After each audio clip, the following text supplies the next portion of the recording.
Hi guys, तो आज की वीडियो में हम सोलो लेवलिंग सीजन 3 के एपिसोड नंबर 4 को देखने वाले हैं। कहानी की शुरुआत में हमें चिंचुल दिखाया जाता है और वो फाइनली जहाँ पे डबल डंजन वाला गेट ओपन हुआ था ना, वहाँ पे पहुंच जाता है और उसने ना अपने साथ अपनी टीम भी लेके आया था और उसने अपने साथ न केवल 7 हंटर को लेके आया था और इसके बाद वो सभी ना डंजन के अंदर जाने लगते हैं। बट जैसे डंजन के गेट पे चिंचुल जाता है ना भाई, लिटरली तभी उसकी हालत खराब हो जाती है उसके ओरा को फील करने के बाद। और चिंचुल वहाँ पे काफी ज्यादा डर जाते हैं और सोचते हैं कि भाई इसके अंदर तो मैं बिल्कुल भी सर्वाइव नहीं कर पाऊंगा। और इसके बाद वो बाकी लोगों से पूछने लगता है कि यहाँ पे कोई मेजर गिल है क्या, और तभी उसका साथी ना हाँ बोलता है और बताता है कि हाँ यहाँ पे हंटर्स गिल है। और इसके बाद वो सभी ने डिसाइड करता है कि चॉय और चा की हेल्प लेने की, क्योंकि भाई दोनों एस रैंक के हंटर्स थे और काफी ज्यादा पावरफुल भी थे। और इसके बाद हमें डंजन के अंदर का सीन दिखाया जाता है जहाँ पे आर्किटेक्ट हमें दिखाया जाता है एकदम रेडी हो चुका था लड़ने के लिए, और वो अचानक से ना जिन्वो के पास पहुंच जाता है काफी ज्यादा स्पीड में और जिन्वो के पेट में ना एक जोरदार पंच मारता है। और आपको क्या लग रहा होगा कि जिन्वो ने उस अटैक को ब्लॉक कर लिया होगा या फिर और कुछ है? ऐसा कुछ भी नहीं होता। आर्किटेक्ट का पंच इतना ज्यादा पावरफुल था ना कि वो सीधा ना जिन्वो को ना अपने साथ दीवार की तरफ लेके जाता है और दीवार पे सीधा पटक देता है। और सिर्फ एक ही पंच में ना लिटरली भाई जिन्वो के मुंह से ना ब्लड निकलने लगता है। और ये मैंने काफी टाइम बाद जाके अभी देखा है जिन्वो के मुंह से ब्लड निकलता हुआ। और तभी जिन्वो ना अगेन सेंस कर लेता है कि उसके ऊपर ना एक और अटैक होने वाला है और वो ना जैसे तैसे करके ना उस अटैक से डॉज कर लेता, बच जाता है मतलब की। और इसके बाद जिन्वो ना आर्किटेक्ट से थोड़ी दूरी बनाने की कोशिश करता है, बट आर्किटेक्ट भी भाई कहाँ पीछे रहने वाला था। वो ना जिन्वो के ऊपर ना लगातार अटैक पे अटैक किए जा रहा था, बट जिन्वो ना उसके सारे अटैक को ना इस बार डॉज कर लेता है और उसके फेस पे ना एक काफी जोरदार पंच मारता है। और इस पंच को खाने के बाद ना आर्किटेक्ट भी पीछे चला जाता है और इसके बाद वो बोलने लगता है कि मुझे तो लगा ही नहीं था कि कभी एक इंसान के साथ लड़ने में मुझे इतना ज्यादा मजा आएगा, और मुझे आज पहली बार ऐसा फील हो रहा है कि एक इंसान जो कि मेरा एकदम वर्दी अपोनेंट है, जो कि मुझे टक्कर दे सकता है अच्छा खासा वाला। और सच बताओ तो मुझे अभी काफी ज्यादा मजा आ रहा है। और वो फिर से काफी क्रीपी लुक में हंसने लगता है। और इसके बाद जिन्वो भी सोचने लगता है कि जैसे मेरा 101 लेवल कंप्लीट हुआ तो आर्किटेक्ट ने मुझे यहाँ पे बुला लिया वापिस। और जिन्वो सोच रहा होता है कि आर्किटेक्ट को अभी लग रहा होगा कि मैं उसका कुछ भी नहीं बिगाड़ सकता, बट वो यहीं पे तो गलत है और अभी मैं उसको काफी ज्यादा तड़पाने वाला हूँ। और इसके बाद वो आर्किटेक्ट को बोलता है कि मुझे ना तुझसे काफी ज्यादा क्वेश्चन पूछने हैं। और इसके बाद जिन्वो बोलने लगता है कि आखिरकार तूने इस सिस्टम को क्यों क्रिएट किया और मुझे ही एज अ प्लेयर क्यों चुना,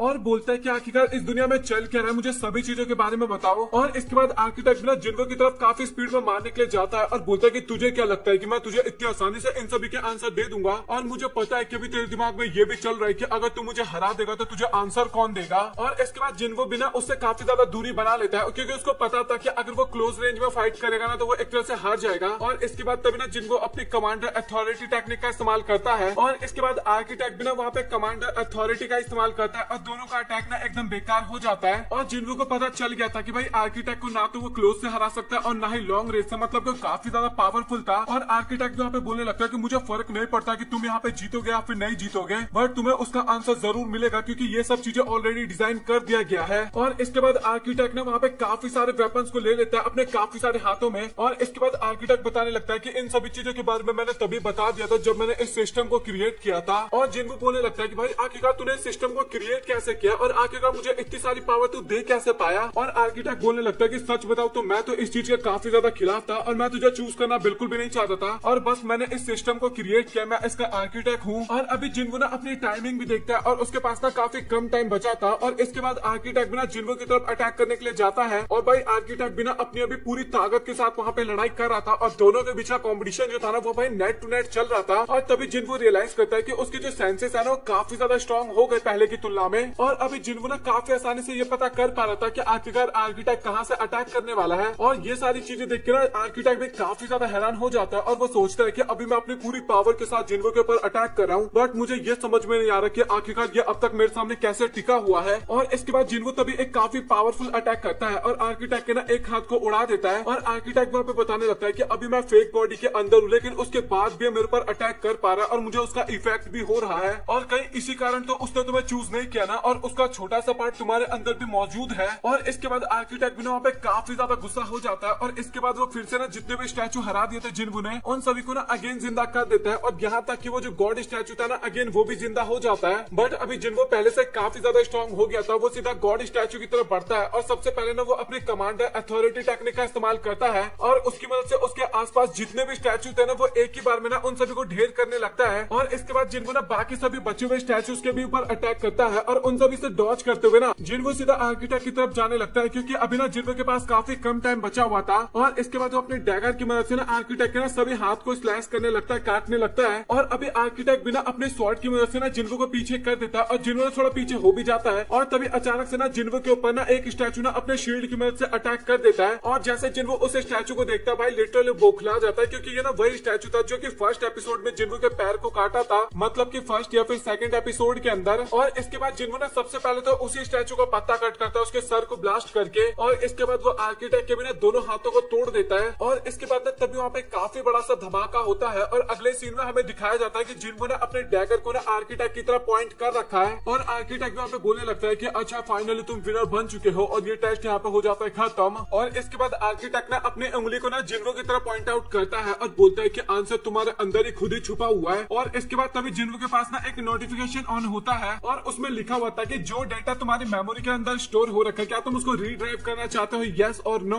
और इसके बाद जिन्वो ना वहाँ पे सोचने लगता है कि आखिरकार उसको क्या करना चाहिए, बट आखिरी में जाके वो यस करता है और तभी अचानक से ना वहाँ पे काफी ज्यादा रोशनी आ जाती है। बट अचानक से ना वो इसके बाद एक दूसरी जगह पे पहुंच जाता है और उसके आंखों के सामने ना लाखों करोड़ों मैजिकल बीस्ट की आर्मी थी, मतलब कि भाई अनगिनत आर्मी थी, इतना मैं आपको बता दूं। और वहाँ पे जितने भी बीस्ट होते हैं ना वो सभी ना आसमान की तरफ देख रहे थे और ये देख के जिन्वो काफी ज्यादा हैरान था और इसके बाद वो भी ना आसमान की तरफ देखने लगता है और जब वो आसमान में देखता है तो वो और भी ज्यादा हैरान हो जाता है क्योंकि आसमान ना पर्पल कलर का था और साथ ही स्काई देखने के बाद वो सोचने लगता है कि ये अर्थ तो बिल्कुल भी नहीं है। और वो जो आर्मी थी ना उसमें अलग अलग तरीके के बीस्ट थे, मतलब कि ऑर्क थे, एल्फ्स थे और बाकी सभी अलग अलग टाइप के मॉन्स्टर थे। और जिनको सोचने लगता है कि अगर गेट ब्रेक हो गया और ये सभी ह्यूमन वर्ल्ड में आ गए, मतलब कि अर्थ पे आ गए, तो इंसान ना बिल्कुल भी सर्वाइव नहीं कर पाएगा, वो काफी आसानी से हार जाएंगे। और इसके बाद तभी अचानक से ना आसमान के ऊपर जो गेट था ना वो ब्रेक हो जाता है और जिनको को ना वहाँ पे इतना रियलाइज हो गया था कि ये सभी मॉन्स्टर ना इंसानों का वेट तो बिल्कुल भी नहीं कर रहे, उनमें से कुछ और ही बाहर निकलेंगे। और इसके बाद फाइनली वो गेट ब्रेक हो जाता है और उसके अंदर से ना सिल्वर कलर के ना पंख लगे हुए सोल्जर्स बाहर निकलने लगते हैं। और ये सारी चीजें देख के ना वहाँ पे जिन्वो भी काफी ज्यादा हैरान हो गया था और उसको अभी तक कुछ भी समझ में नहीं आ रहा था। और इसके बाद ना हमें एक वॉर दिखाया जाता है और हमें बताया जाता है कि अभी मैजिकल बीस्ट और साथ ही सिल्वर सोल्जर्स के बीच में ना हमें काफी बड़ा युद्ध देखने को मिल रहा है। और इस युद्ध में ना सिल्वर सोल्जर जो है ना वो एक तरफा डोमिनेट कर रहे हैं, मतलब कि जो बीस्ट है ना वो कुछ भी नहीं कर पा रहे उनका। और इसके बाद उन सिल्वर सोल्जर्स ने ना काफी आसानी से वहाँ के बीस्ट को खत्म कर दिया और अचानक से ना वहाँ के सिल्वर सोल्जर्स ना गायब होने लगते हैं। और इसके बाद तभी वहाँ पे ना एक अजीबोगरीब आदमी की एंट्री होती है, आदमी तो नहीं होता, मॉन्स्टर ही होता है वो भी, बट वो पर्पल कलर का था और एक घोड़े के ऊपर बैठा हुआ था और वो ना वहाँ पे अराइज बोलता है। और ये सारी चीजें ना जिनको भी काफी गौर से देख रहा था और उसको पता चल जाता है कि ये ना एक मोनार्क डोमेन है और वहाँ पे शैडो एक्सट्रैक्शन होता है इसके बाद। और वो ना लाखों करोड़ों की संख्या में होती है, मतलब कि जितने भी बीस्ट मरे थे ना वहाँ पे वो सभी ना अचानक से शैडो आर्मी में चेंज हो जाते हैं। और इसके बाद हमें फाइनली शैडो मोनार्क ऐशबॉर्न पूरी तरीके से दिखाया जाता है, प्रॉपर एकदम बढ़िया तरीके से। और इसके बाद हमें इमॉर्टैलिटी के बारे में बताया जाता है जो कि एक आर्मी थी और वो आर्मी ना कभी भी नहीं मरने वाली थी, अगर वो मर भी जाती ना तो दोबारा जिंदा हो जाती। और इसके बाद अगेन वहाँ पे फाइट स्टार्ट होता है, बट सिल्वर सोल्जर्स का इस बार बीस्ट के साथ नहीं होता बल्कि ऐशबॉर्न के शैडो आर्मी के साथ वो बैटल होता है। बट इस बार ना थोड़ा रिजल्ट अलग सा आता है क्योंकि ऐशबॉर्न की जो आर्मी थी ना वो काफी ज्यादा डोमिनेट कर रही थी सिल्वर सोल्जर्स के ऊपर। और हमें ना ऐशबॉर्न भी वहाँ पे एक्शन में दिखाया जाता है और वो तो भाई काफी ज्यादा कमाल का था। और इसके बाद वहाँ पे वो सभी शैडो आर्मी ना काफी आसानी से उन सिल्वर सोल्जर्स को हरा देते हैं। और उन सभी सिल्वर सोल्जर्स को हराने के बाद ना ऐशबॉर्न ना वहाँ से जाने लगता है। और इसके बाद अगेन हमें डबल डेंजन का सीन दिखाया जाता है जहाँ पे ए रैंक हंटर और बाकी एस रैंक हंटर्स ना डेंजन के अंदर एंटर कर गए थे। और इसके बाद फाइनली वो लोग ना गेट का दरवाजा खोल के ना अंदर आने लगते हैं और अंदर का नजारा वो लोग देखने के बाद ना काफी ज्यादा हैरान हो जाते हैं क्योंकि उनके आंखों के सामने जो काफी सारे स्टैचूज थे ना वो डिस्ट्रॉय हो रखे थे वहाँ पे। और तभी उनके पास ना आवाज आती है कि मुझे तो याद नहीं है कि मैंने यहाँ पे किसी इंसान को भी बुलाया था। और ये ना आर्किटेक्ट बोल रहा था और उसका ना हमें लुक भी दिखाया जाता है और सच में उस टाइम पे काफी ज्यादा क्रीपी लग रहा था। और वहाँ पे ना वो लोग एक बोलने वाले पत्थर स्टैचू को देखने के बाद ना भाई काफी ज्यादा हैरान हो जाते हैं, मतलब कि हंटर सब। और इसके बाद आर्किटेक्ट ना वहाँ पे सभी को चुप रहने के लिए बोलता है और बोलता है कि आखिरकार तुम्हारी हिम्मत कैसे हुई मेरे किंग को जगाने की, मतलब कि वो अभी कुछ कर रहे हैं और तुम लोग उन्हें परेशान बिल्कुल भी नहीं कर सकते। और इसके बाद बाकी के भी जितने हंटर्स थे ना वो सभी ना वहाँ पे लड़ाई करने के लिए ना एकदम रेडी हो रहे थे, बट उनका तो कुछ ज्यादा फायदा नहीं होता, वो लोग रेडी हो पाते उससे पहले ना आर्किटेक्ट ना अपने स्पीड की मदद से ना काफी सारे हंटर्स को वहाँ पे घायल कर देता है। और उसकी स्पीड देखने के बाद ना चा भी वहाँ पे काफी ज्यादा हैरान हो जाती है और सोचती है कि भाई सच में अभी यहाँ पे लड़ना ना काफी ज्यादा डिफिकल्ट होने वाला है। और आर्किटेक्ट वहाँ पे डिसाइड करता है कि अभी वो ना सैक्रिफाइस करने वाला है, मतलब कि इन सभी हंटर्स को ना अपने किंग के लिए सैक्रिफाइस करेगा वो।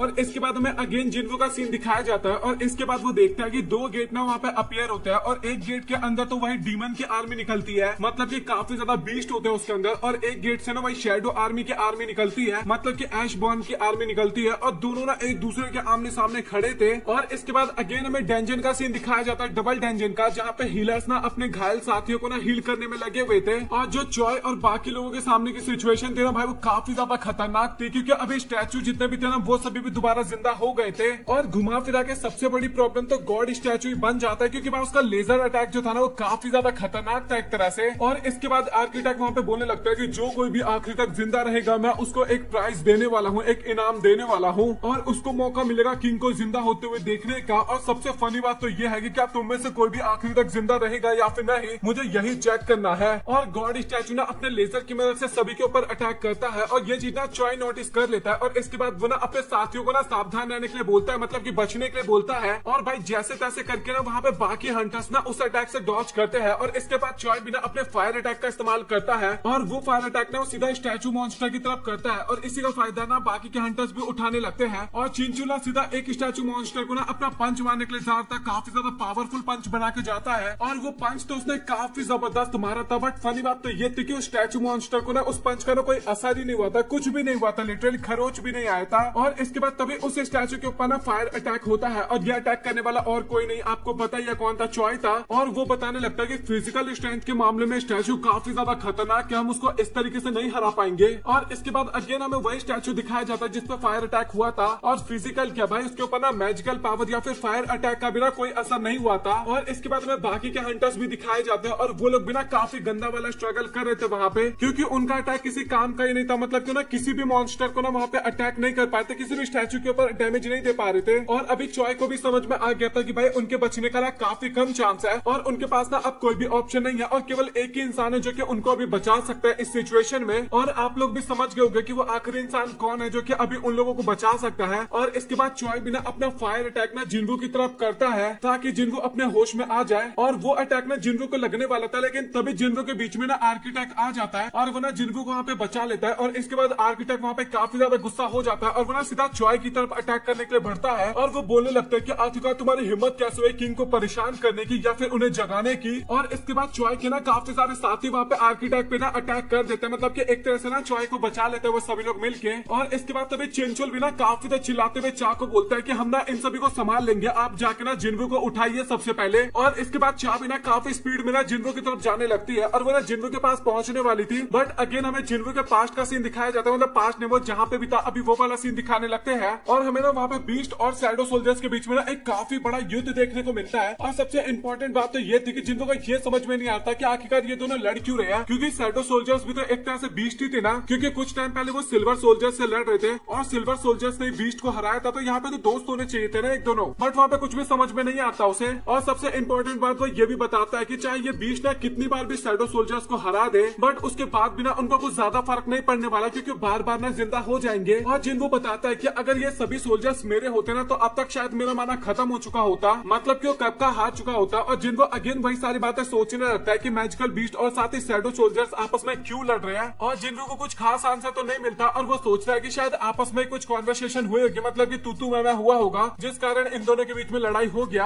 और इसके बाद तभी हमें डीमन किंग बैरान देखने को मिलता है, जो कि ना काफी गंदी हालत में पड़ा हुआ था। और ऐश बॉर्न भी ना उसके पास जाता है और बोलता है कि आज हमारे पास काफी बढ़िया मौका था इस वॉर को खत्म करने का। और वो बोलता है कि तू मुझे ये बता कि आखिरकार तूने मुझे धोखा क्यों दिया। और बैरान ना वहाँ पे कुछ भी नहीं बोल रहा था, बल्कि वो ना वहाँ पे काफी ज्यादा हंसने लगता है और बोलता है कि मैं चाहूँ ना तो मैं तुझे अभी भी खत्म कर सकता हूँ। और शैडो मोनार्च ना अगेन बोलता है कि भाई आखिरकार तूने मुझे धोखा क्यों दिया, तो इसके बारे में मुझे बताएगा या फिर नहीं। और भाई बैरान ना वहाँ पे कुछ भी नहीं बोल रहा था, वही हंस रहा था नॉर्मली सा। और ये देख के ना भाई शैडो मोनार्च को ना काफी ज्यादा गुस्सा आ जाता है, मतलब कि ऐश बॉर्न को, और वो उसका गर्दन पकड़ के ना सीधा उसको उठा देता है। और भाई अभी भी ना काफी ज्यादा बकवास कर रहा था, मतलब कि डीमन किंग बैरान काफी ज्यादा बकवास कर रहा था। और अभी ऐश बॉर्न को आ जाता है गुस्सा, और वो ना पत्ता कट कर देता है वहाँ पे बैरान का। और इसके बाद तभी जिन्वू ने बैरान को देखता है काफी क्लोज से, और इसके बाद वो सोचने लगता है कि मैंने इसको कहीं ना कहीं तो देखा है। और इसके बाद वो बैरान को ना तभी नीचे गिरा देता है, और इसको तभी रियलाइज हो जाता है कि तो डीमन किंग बैरान है जिसको मैंने डीमन कैसल में हराया था, और आखिरकार ये यहाँ पे कर क्या रहा है। और इसके बाद वो ना अपने हाथों को भी चेक करता है, और उसके हाथ ना अजीब से हो गए थे, मतलब कि चेंज हो गए थे, एक तरह से इंसानों वाले हाथ तो नहीं लग रहे थे वो देख के। और अभी जिन्वू ना एकदम शैडो मोनार्च ऐश बॉर्न बन चुका था, ऐसा फील हो रहा था देखने में, मतलब कि ऐश बॉर्न के सर की जगह ना अभी जिन्वू का सर वहाँ पे ऐड हो गया था। और इसके बाद जिन्वू ना अपने हार्ट को टच करके देखता है और लिटरली हमें तभी पता लगता है कि अभी जिन्वो के शरीर में ना दो हार्ट है। और इसके बाद तभी जिन्वो ना पीछे मुड़ के देखता है और वो ना काफी ज्यादा हैरान हो जाता है क्योंकि अगेन वहाँ पे काफी सारे सिल्वर सोल्जर्स आ गए थे और अभी जितना भी डेटा था ना जिन्वो के दिमाग में जो कि अभी वो देख रहा था मूवी की तरह वो सभी खत्म हो जाता है। और अभी ना आर्किटेक्ट ना चाह की तरफ काफी क्रीपी तरीके से देखने लगता है और बोलता है कि तुम सच में काफी ज्यादा अमेजिंग हो और मुझे लगता है कि तुम्हें ना और भी थोड़ा ज्यादा ट्राई करना चाहिए और तुम चाहो तो तुम मुझे डिफीट कर सकती हो। और इसके बाद चाह भी ना अपने स्वॉर्ड डांस टेक्निक का इस्तेमाल करती है और वो ना आर्किटेक्ट के ऊपर अटैक करती है इसके बाद। बट आर्किटेक्ट ने काफी आसानी से ना उसके अटैक को ब्लॉक कर देता है या फिर डॉज कर लेता है और आर्किटेक्ट ना कब उसके ऊपर अटैक भी कर देता है चाह के ऊपर पता भी नहीं चलता और चाह का ना एक हाथ काफी ज्यादा घायल भी हो जाता है इसके बाद। और इसके बाद आर्किटेक्ट बोलने लगता है कि आखिरकार तुम ह्यूमंस को बस इतना ही कुछ पता है और तुम लोग हमेशा केवल डिसअपॉइंट ही करते रहते हो और मुझे अभी काफी ज्यादा बुरा लगा क्योंकि मुझे तुमसे काफी ज्यादा उम्मीदें थी और जो सिस्टम मैंने बिल्ड किया ना वो हमेशा काफी अच्छा वाला रिस्पॉन्स करता है और सच बताओ तो तुम्हारे अटैक्स ना मेरे क्रिएशन का ना कुछ भी नहीं बिगाड़ सकते और मुझे लगता है कि आप तुम लोग कुछ नहीं कर सकते और तुम सभी का पत्ता काटने का समय आ गया है। और तभी अचानक से ना आर्किटेक्ट के ऊपर ना कोई फायर अटैक करता है और आपको भी पता है फायर अटैक करने वाला तो यहाँ पे केवल एक ही बंदा था। और इसके बाद चॉय भी वहाँ पे बोलने लगता है कि हमारे पास ना केवल एक ही रास्ता है जो कि हमें जिन्वो को उठाना होगा। और इसके बाद चाह ना अगेन जिन्वो को उठाने के लिए ना काफी स्पीड में उसकी तरफ जाने लगती है और आर्किटेक्ट ना अगेन चाह के ऊपर एक काफी खतरनाक सा अटैक करता है बट चाह ना जैसे तैसे करके उस अटैक को डॉज कर लेती है। और इसके बाद आर्किटेक्ट ना चाह के पास ना कुछ चीज देख के ना काफी ज्यादा हैरान हो जाता है और वो चाह की बॉडी में ना जिन्वो का एक शैडो सोल्जर देखता है जहाँ पे जिन्वो ने ना सेफ्टी के तौर पे ना चाह के पास एक शैडो छोड़ दिया था। और इसके बाद आर्किटेक्ट बताने लगता है कि इस रूम का जो नियम है वो इस चीजों को ना अलाउड नहीं करता इसके अंदर और तुमने भी काफी बड़ी गलती कर दी यहाँ पे। और ये बात मुझे अवश्य पता है कि इस शैडो को किंग ने तुम्हारे अंदर इम्प्लांट किया है। और सबसे पहले तुम लोग मुझे ये बताओ कि आखिरकार तुमने इस जगह को ढूंढा कैसे और आखिरकार तुम्हारा किंग के साथ रिश्ता क्या है। और चाना इसके बाद काफी बैडस तरीके से बताने लगता है कि जिन्वो ना हमारा दोस्त है और हम ना उसको यहाँ पे बचाने के लिए आए हैं और जब तक हम उसको नहीं बचा लेते ना हम यहाँ से नहीं जाने वाले। और ये सुनने के बाद ना आर्किटेक्ट वहाँ पे काफी ज्यादा खुश हो जाता है, स्माइल करने लगता है और बोलता है कि लड़की तूने मुझे काफी ज्यादा इम्प्रेस कर दिया तो चल फिर मैं तेरे को एक मौका देता हूँ क्योंकि आज हमारे ग्रेट मोनार्क यहाँ पे वापस आने वाले हैं और मैं तेरे को मौका देता हूँ कि तू ना उस इवेंट को ना विटनेस कर सकते है, देख सकती है हमारे किंग को रियल वर्ल्ड में आते हुए। बट इसके बदले तुझे एक छोटा सा सैक्रिफाइस करना होगा, मतलब कि तेरे सभी दोस्त ना मेरे हाथों मारे जाएंगे यहाँ पे। और तभी ना पीछे से एक आवाज आता है और वो बोलता है कि भाई बट मैं भी हूँ यहाँ पे और मेरे होते हुए तो ये सब चीजें नहीं होने वाला।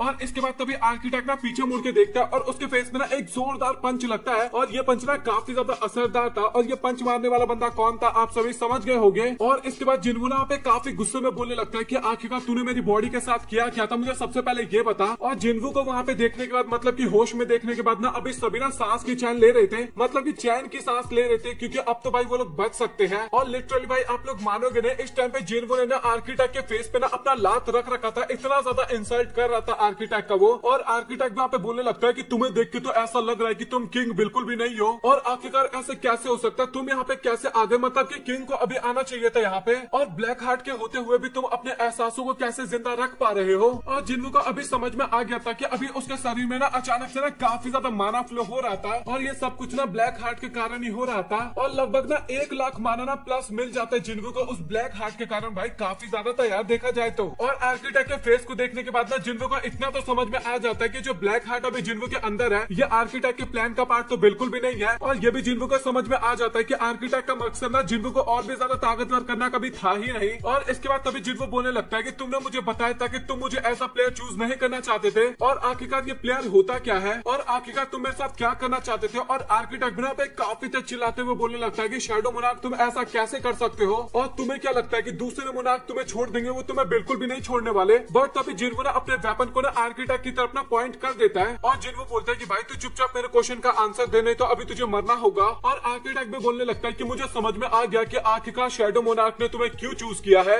और इसके बाद उसके आसपास जितने भी और भी स्टैचू थे ना वो सभी अगेन जिंदा हो जाते हैं और वो सभी ना अब बाकी हंटर्स की तरफ बढ़ने लगते हैं। और इसके बाद आर्किटेक्ट भी बोलने लगता है कि अगर तुमने मुझे मार भी दिया ना उसके बाद भी मेरे पपेट्स ना यहाँ पे रुकने वाले नहीं है, तुम सभी को डिस्ट्रॉय कर देंगे। और जिन्वो वहाँ पे काफी बैडस तरीके में बोलते हैं कि क्या हुआ अगर मैंने तेरे पपेट्स को भी मार दिया और साथ ही तुझे भी मार दिया तो। और आर्किटेक्ट वहाँ पे बताने लगता है कि तुझे पता है कि मैं आर्किटेक्ट हूँ और अगर तूने मुझे मार दिया और इसके बाद वो कुछ बोलने वाला होता है, हाँ मुझे पता है कि इसके बाद मैं दोबारा ई रैंक हंटर में बदल जाऊंगा, जिन्वो बोलता है। और ये बात मुझे भी लगा था बट मुझे इतना भी पता है कि जो अभी सिस्टम है वो बर्बाद तो बिल्कुल भी नहीं होने वाला। और इसके बाद हमें जिन्वो दिखाया जाता है जो कि ना आर्किटेक्ट के सिस्टम को ना हैंग कर चुका था, मतलब कि एक तरह से हैक कर चुका था आप मान सकते हो। और इसके बाद लिटरली जिन्वो अपना फाइनल अटैक करता है, फाइनल अटैक, और आर्किटेक्ट का पत्ता ना वहीं पे वो कट कर देता है। लिटरली भाई उसने अपने पहले एपिसोड का बदला अब जाके ले ही लिया आर्किटेक्ट से। और उसको मारने के बाद अभी जिन्वो का ना लुक ना काफी ज्यादा बैडनेस लग रहा था डैगर के साथ, और ये एनिमेशन में कुछ ऐसा हो जाए तो अलग ही लेवल के मजे आ जाने हैं भाई। और फाइनली यहाँ पे डबल टेंशन का गेम हो जाता है खत्म, मतलब कि जिन्वो ने फाइनली डबल टेंशन यहाँ पे क्लियर कर ही दिया।